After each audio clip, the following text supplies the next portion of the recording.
is making his second speech today, Toastmaster McNitt, and he hopes that it goes better than the first one.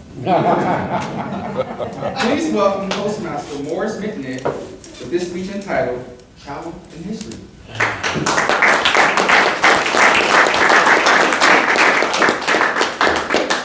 Good morning, fellow Toastmasters. Good morning. I have to say, I love traveling. I've been to over 50 states and Canada, Mexico, several other countries. But some of my most intense and wonderful experiences have been traveling to great cities. How many of you have been to Boston? Magnificent city, incredible history. And I got to spend an entire week with a friend of mine who happens to be one of the most intense history buffs I've ever known. And this man walked me through some of the greatest history this country has.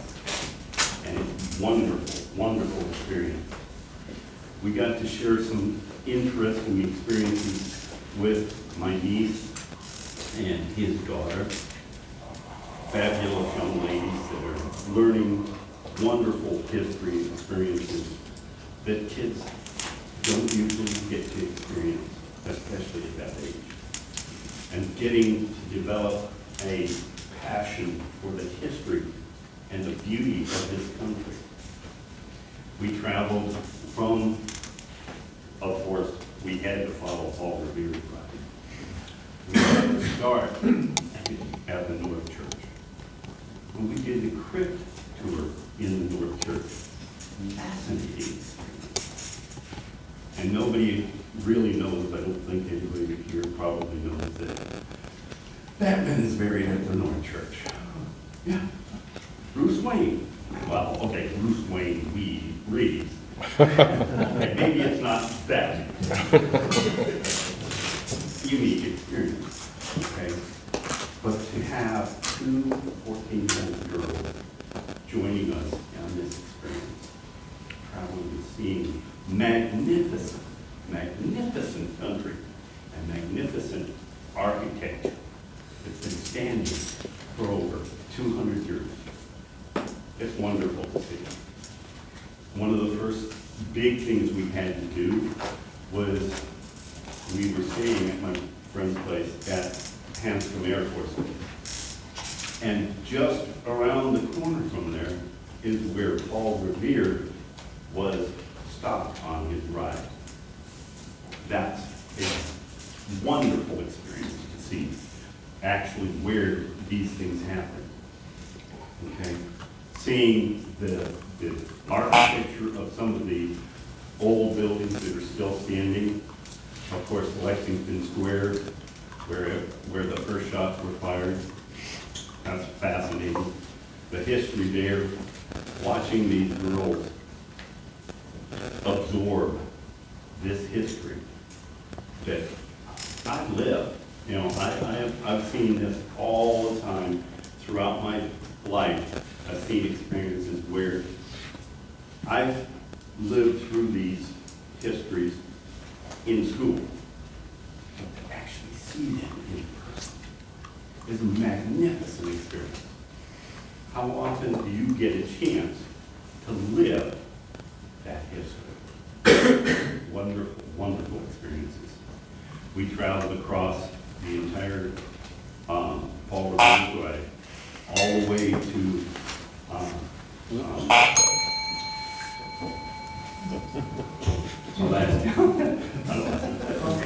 Concord. Thank you. I hit Concord, and we had to see the bridge where the major battle was, the shots heard around the world. What an experience to see where our forefathers fought for our freedom and began to create this country that we call America. How wonderful it is to understand the history where all of this started and understand why it's so important to keep this stuff close to us. Looking forward, in just a couple days, we see the birth year of our nation, the birthday of our nation. What are we going to carry forward from this experience? What are we going to share with our children throughout the years so that they can develop the passion for being an American? We see so much negativity nowadays about so many children that they don't understand what our history is. And we have people in our government stating that this is not a great country, that we are not great people.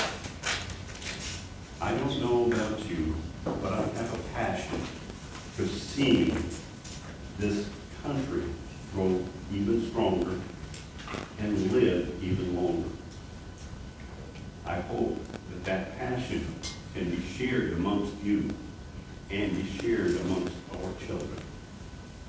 And together, we can create the strength that this country should have gone to from day one. We are seeing weakening in so many different areas. And please share this with your children. The wonders of this great nation. And together, we will grow into the future.